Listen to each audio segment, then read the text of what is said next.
अगर आपको दुश्मन से जीतना है तो बड़ा दिल दिखाने की आवश्यकता है। बड़ा दिल दिखाना पड़ेगा माननीय बहन जी को भी, बड़ा दिल दिखाना पड़ेगा चंद्रशेखर आज़ाद जी को भी। एक भी बयान रामपुर की घटना पे अखिलेश यादव जी का नहीं है जो पीडीए की बात करते हैं, पिछड़ा, दलित और अल्पसंख्यक। चंद्रशेखर आज़ाद जी ने खतौली के अंदर जयंत चौधरी को सीट निकाल के दी, लेकिन आज जब मौका आया तो सब लोग ऐशान फरामोश निकल गए। कि मेरे सामने अगर कोई बात रखेगा कि मान्यवर कांशीराम साहब को भारत रत्न दिया जाए और आप भारतीय जनता पार्टी में शामिल हो जाए और दुश्मन के खेमे में चला जाओ, तो मैं ये चाहूँगा कि मान्यवर कांशीराम साहब को भारत रत्न ना मिले। क्योंकि जैसा कि आप देख रहे हैं 2024 लोकसभा चुनाव का बिल्कुल पूरी तरह बच चुका है और सभी राजनीतिक पार्टियां अपने उठक पुठक के दौर में चल रही हैं। इधर से उधर नेताओं की अब पलटी मारबाजी चल रही है। इंडिया गठबंधन और एनडीए को भी लेकर के तरह तरह की राजनीतिक सियासत बाजार पूरी तरह गर्म है। अब बात कर लेते हैं जहां संविधान बचाने और लोकतंत्र बचाने की दुहाई देने वाले इंडिया गठबंधन में तमाम और राजनीतिक दल जो अपने आप को कहते हैं कि हम संविधान बचाने के लिए एक इंडिया गठबंधन अलायंस का एक गठन कर रहे हैं, जिसमें अभी तक कोई भी दलित नेता नहीं है, चाहे वो प्रकाश अंबेडकर हो या राम अठावले हो या यूपी के जो उभरते हुए सितारे चंद्रशेखर आज़ाद जी हों या बसपा सुप्रीमो मायावती जो चार बार मुख्यमंत्री रह चुकी हैं। क्या कहेंगे सर, कैसे देखते हैं आप इस इंडिया गठबंधन को जहां एक तरफ संविधान को बचाने की और दलितों के हितैषी बनने का वो दम्भ भरते हैं और जिसमें कोई भी दलित नेता अभी तक सम्मिलित नहीं है? मान्यवर कांशीराम साहब एक बात कहते थे कि मैं बहुजन हिताय बहुजन सुखाय की बात करता हूँ, मैं बहुजन समाज के विकास की बात करता हूँ, लेकिन बहुजन समाज का विकास तभी उचित है जब इसका नेतृत्व तो कोई दलित करेगा जी। क्योंकि जमीनी स्तर पे जो प्रताड़ना, जो छुआछूत, जो भेदभाव दलित समाज ने सही है, अगर वो नेतृत्व तो करेगा तो वो तरीके से लोगों को सारे राइट, सारे अधिकार दे पाएगा। अगर मैं एनडीए को तो साइड रखते हैं, इंडिया गठबंधन की बात करते हैं जो आज भारत के संविधान को बचाने की लड़ाई बोल रहे हैं कि ये चुनाव भारत के संविधान को बचाने का चुनाव है, जीतने का चुनाव नहीं है। इस देश में एक बड़ी आबादी है जिसको हम दलित समुदाय कहते हैं, जिसके अंदर एक से एक धुरंधर नेता है। महाराष्ट्र चले जाइए, प्रकाश अंबेडकर हैं, आप बिहार चले जाइए, चिराग पासवान हैं, आप उत्तर प्रदेश आ जाइए, मायावती हैं, चंद्रशेखर आज़ाद हैं, और भी बहुत सारे ऐसे ऐसे नेता हैं। आप अलग अलग प्रदेशों में, मध्य प्रदेश जाइए, फूल सिंह बरैया हैं, बहुत सारे नेता हैं। मैं ये मानता हूँ कि इंडिया गठबंधन को, मेरी ये सलाह है पर्सनली, अगर इंडिया गठबंधन को जीतना है तो उनके पास भारतीय जनता पार्टी को 2024 में हराने का इससे दूजा कोई मौका नहीं आएगा। और वो मौका ये है कि जल्द से जल्द इंडिया गठबंधन माननीय बहन जी को प्रधानमंत्री का चेहरा बनाए और उन्हें इंडिया गठबंधन के अंदर शामिल करे और चंद्रशेखर आज़ाद जी को भी शामिल करे। और मेरा ये मानना है कि जो डॉक्टर अंबेडकर का सपना था कि दलित इस देश का प्रधानमंत्री बने, वो भी इस देश का, हमें इस देश का हुक्मरान बनना है, शासक बनना है। मान्यवर कांशीराम साहब का भी वही सपना था। तो पूरा दलित समाज भर मार के एक तरफा वोट इंडिया गठबंधन को करेगा, क्योंकि वो देश के अंदर मुख्यमंत्री, मतलब दलित मुख्यमंत्री, आप समझ रहे हैं, आज़ादी को आज 75 वर्ष से ज़्यादा हो गए हैं, इस देश को अभी तक एक भी दलित मुख्यमंत्री नहीं मिला है। इंडिया गठबंधन के पास दलितों का वोट लेने के लिए, इंडिया गठबंधन के पास भारतीय जनता पार्टी को हराने के लिए इससे दूसरा कोई मौका नहीं आएगा। पर इंडिया गठबंधन में जहां एक पूरा गठन किया जा रहा था, वहीं चाहे ओम प्रकाश राजभर जी को ले लो, चाहे आपका जयंत चौधरी जी को ले लो, वो धीरे धीरे खिसक करके और वो एनडीए में शामिल हो गए। नीतीश कुमार जी हैं, क्या कहेंगे? देखिए, मैं हालांकि पॉलिटिकल चीज़ों से बहुत दूर रहता हूँ, लेकिन फिर भी आप मुझसे सवाल कर रहे हैं।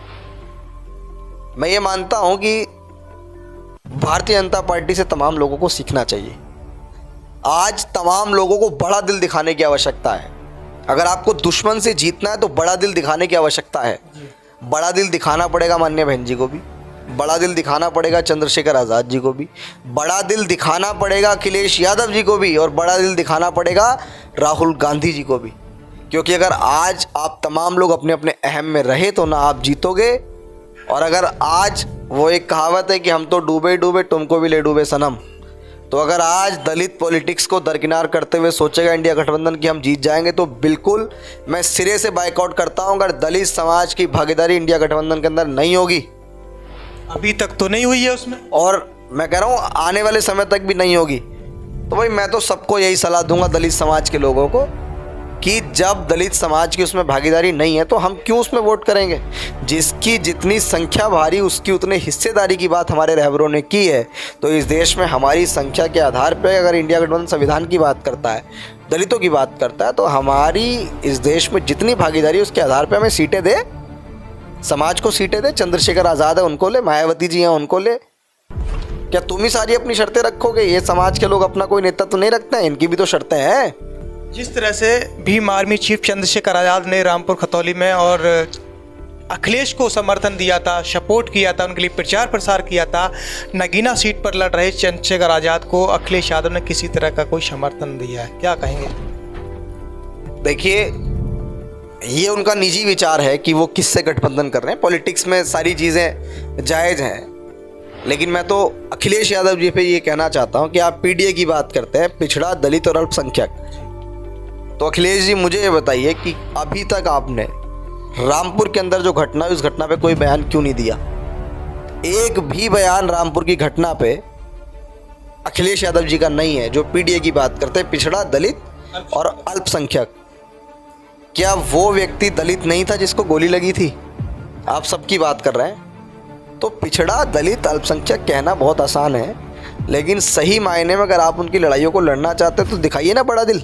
नगीना में चंद्रशेखर आज़ाद लड़ रहे हैं, करिए ना समर्थन, हम तब मानेंगे आपको। आप पिछड़ा, दलित और अल्पसंख्यक की बात कर रहे हैं, ये बड़ा दिल दलित समाज के लोगों के अंदर ही है। चंद्रशेखर आज़ाद जी ने खतौली के अंदर जयंत चौधरी को सीट निकाल के दी, लेकिन आज जब मौका आया तो सब लोग ऐशान फरामोश निकल गए। मैं ये समझता हूँ कि आगे के लिए दलित समाज के नेताओं को सीख लेनी चाहिए कि जो लोग हमारा इस्तेमाल करके निकल जाते हैं, आगे से हम उनके हाथों कभी इस्तेमाल ना हो। हमें हमारे रहबरों ने एक बात कही थी कि Bahujan Samaj, SC, ST, OBC minority, तो दलित समाज के लोग अपने महापुरुषों के आंदोलन को, उनकी बातों को सीखते हुए SC, ST, OBC माइनॉरिटी का एक गठजोड़ बनाने के लिए बड़ा दिल दिखा रहे थे, और उन्होंने दिखाया भी, और खतौली जीत के भी दिखाया। जो खतौली कभी जब पीछे तीनों गठबंधन में थे तब नहीं जीत पाए, वो सीट चंद्रशेखर आज़ाद जी ने वहाँ एकजुट होकर जितवाई। तो मैं मानता हूँ अखिलेश यादव जी को। जयंत चौधरी तो अब रहे नहीं, खैर यहाँ उन्होंने कहा भी था पहले कि मैं कोई चवन्नी थोड़ी हूँ जो पलट जाऊँगा, लेकिन चवन्नी पलट गई। अब वो कैसे पलट गई वो उनका निजी मत है, ये राजनीति है, राजनीति में तो कोई भी बयान टिकाऊ नहीं होता, ये भी सत्यता है। ऐसे ये भी देख सकते हैं कि जिस तरह से पूर्व प्रधानमंत्री जी को और सम्मानित पत्र मिला था, जहाँ सम्मान मिला था, उसके एवज में उनको और एनडीए में शामिल होना पड़ा, या मजबूरी थी, क्या आप मान रहे हैं? मैं ये समझता हूँ कि मेरे सामने अगर कोई बात रखेगा कि मान्यवर कांशीराम साहब को भारत रत्न दिया जाए और आप भारतीय जनता पार्टी में शामिल हो जाए और दुश्मन के खेमे में चला जाओ, तो मैं ये चाहूँगा कि मान्यवर कांशीराम साहब को भारत रत्न ना मिले, क्योंकि मैं दुश्मन के खेमे में जाना पसंद नहीं करूँगा। अगर मेरी वजह से ये शर्त रखी जाए कि भाई तुम भारतीय जनता पार्टी में शामिल हो जाओ, हम तुम्हारे मसीहा को भारत रत्न दे देंगे, अरे हमें ज़रूरत नहीं है तुम्हारे भारत रत्न की, हमारे मसीहा का नाम तो वैसे ही अजर अमर है, और वो हमारे लिए भारत रत्न नहीं विश्व रत्न है। तो अगर समझौते के साथ भारत रत्न मिलेगा तो हम नकारते हैं ऐसे भारत रत्न की। जैसे लालू प्रसाद यादव जी ने बहन जी को लेकर बयान दिया था कि हम इंडिया गठबंधन में शामिल करने के लिए बहन जी को निमंत्रण ही नहीं दिया, हम उन्हें शामिल नहीं करना चाहते।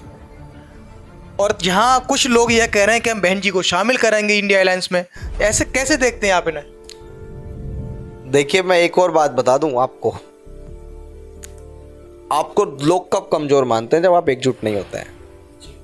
अभी गिरता जनाधार है ना, माननीय बहन जी को पास एक बहुत बड़ा अवसर है, और वो अवसर ये है कि अगर आप नहीं जा रही हैं इंडिया गठबंधन में, आप नहीं किसी गठबंधन में जा रही हैं, तो बहुजन समाज के पास भी बहुत बड़े बड़े धुरंधर नेता हैं। आप बहुजनों को अपना एक गठबंधन बना के चुनाव लड़िए ना बहन जी, आप नेतृत्व करिए, पूरा समाज आपका साथ देगा। आज भी पूरा समाज आपके साथ खड़ा है, और आपके अंदर वो कुशल नेतृत्व है कि आज भी आप इस देश के प्रधानमंत्री पद को जब आप संभालेंगी तो मोदी जी तो 3 में न 13 में आपके सामने, क्योंकि आपने उत्तर प्रदेश के अंदर सरकार चला के कई बार ये दिखाया है कि शासन किस तरह चलाया जाता है। आपके राज में एक छोटे से छोटा अधिकारी भी टाइम से अपनी कुर्सी पे जाके बैठता था, और भारतीय जनता पार्टी के राज में क्या होता है, कितने बड़े बड़े घोटाले नज़र आते हैं, कितनी बड़ी बड़ी चीज़ें नज़र आती हैं। तो आप ये देखिए कि उनके नेतृत्व में तो कोई कमी है ही नहीं।